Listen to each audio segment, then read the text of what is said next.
الإجابة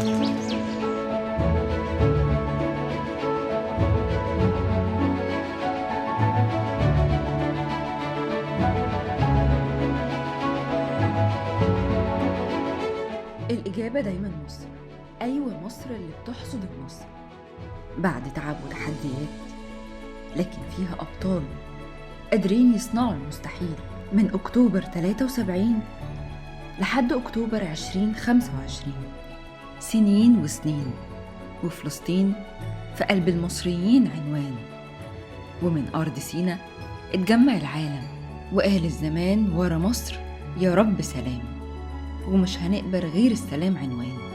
في هذه اللحظة التاريخية الفارقة التي شهدنا فيها معا التوصل لاتفاق شرم الشيخ لإنهاء الحرب في غزة،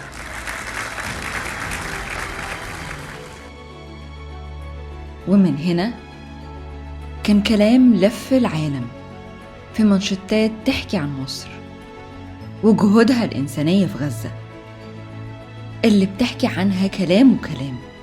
يا ضمير العالم يا عزيزي، مفيش كلام غير عنوانه السلام.